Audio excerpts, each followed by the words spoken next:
What does Tinder, or any dating app, look like from a male perspective? Open Notepad on your computer. Write messages in there. Close Notepad and expect a response. Just wait for the government agency of your choice, agent monitoring you, to feel sorry for you, hack you, and write a sweet reply about how exciting that trip you took fishing last week was. Got it. Bumble. Women don't seem to understand that the app is built so women can make the first move but can't conjure anything up other than hi. This was always hilarious to me. Seen plenty of women bitch about how guys don't put in any effort for messaging first. True. Like it's always hey, Wyatt, etc. But that's literally all I got from women too on Bumble. It was hysterical and frustrating to me. I used to put a lot of effort into openers but got no response to 2-3 of the messages. Now I say, yeah, name, and I get a lot more responses. Same. I did a cute opener yesterday.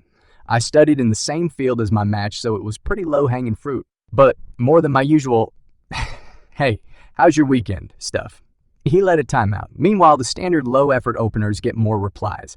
Honestly, this is why I never swiped right on blank profiles when I was using apps as a guy. I'll accept we're typically expected to conjure up the conversation, but when I've got literally nothing other than 5-6 random pictures, then hi really is about all I can muster. Thank fuck I met someone outside of apps.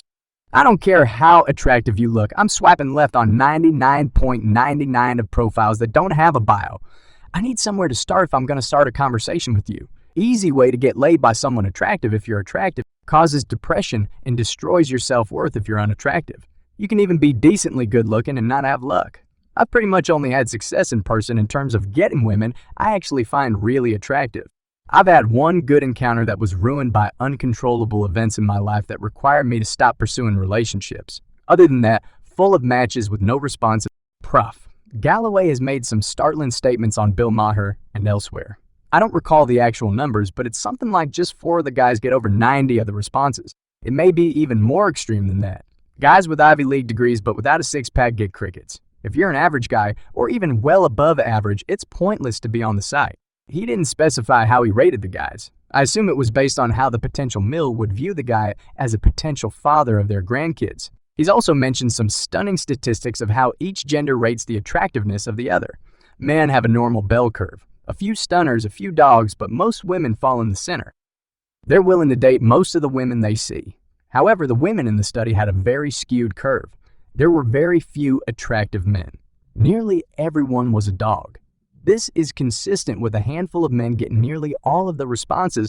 4 of the guys get over 90s of the responses. Yup, I have 3 really good pics of me. I'm not photogenic and score a lot of responses. If I use other pics, almost nothing in the inbox. Luckily, I'm in good shape, so when we meet, they take a couple minutes to adjust to what I look like in real life and then figure I'm in good shape, dress nice, smell nice, and drove up in a nice car. That's pretty much all it takes. I remember I drove my work truck, Ram 1500, to a lunch date that was a picnic at the park. Beater truck, shorts and tank, and cheap date. We had a good time, but no second date. Shit like that matters, but I really don't care. Imagine trying to apply for a job without a resume tuned to pass the job filters built by people who don't know what the job actually entails. And when you actually get an interview, you discover that the job has horrible benefits, SEF pay, and the company is in AF ton of debt. And then they hit you with the, so why should we hire you? And then after you leave, you realize you just paid for the privilege of them to question your value as a person and reject you. Most guys seem to say it's rare to actually get meetups. It seems a pretty wide consensus, actually. I was speaking with this girl for like 2 weeks, long combos, and not a catfish best I could tell. Only reason why I didn't try to schedule a meetup sooner was because she said she was busy, and we pushed it forward a week. Tried to work something out after 2 days of talking, but it didn't work out. Schedule a date and get stood up. She says that she didn't know where we were meeting, even though I said it in an earlier text, and thought it was canceled because I didn't say a place, but never texted to confirm it was canceled before the meetup. Then 3 days later, she says, and you have time to text my ear off but not take me on a proper date. And when I try to work out a meetup, she gets mad over a YouTube video I sent her the day before and then ends the convo. I'm still lost over what the heck even happened. Sounds like you dodged a bullet. I don't know what I dodged. It's been a week and I still don't know what hit me. I've never had an interaction with a human being go south so quickly and I'm still confused. We texted for around an hour a day for weeks and one YouTube short just took it down the crapper, I guess. My dad, being the wise man that he is, told me about this phenomenon.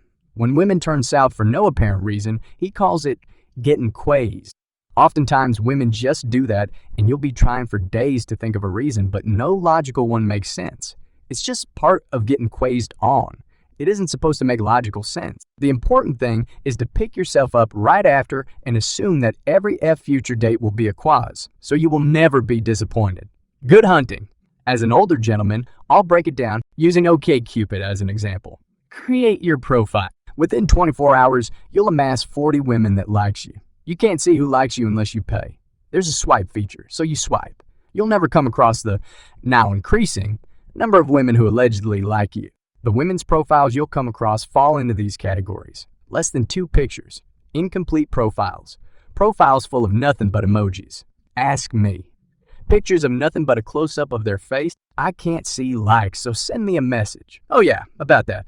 So you'll reach a point when you'll actually write a cold approach email after you like the profile, and there's a good 95% chance you won't get a response. Meanwhile, the amount of women who likes you continue to increase. So at this point, maybe you decide to shell out to pay to see your likes. And after that unfortunate decision, you'll discover they're out of the country. They're bots. They're professionals. They want you to chat through WhatsApp. They're extremely not what you're looking for. The profiles are fakes. Dead profiles from 2019.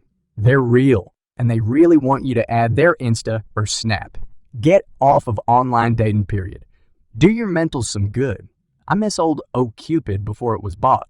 If someone liked you, it told you who they were. If someone was inactive, you could filter all of them out. In fact, it used to tell you the exact date they were last online, so you knew if it was worth your time.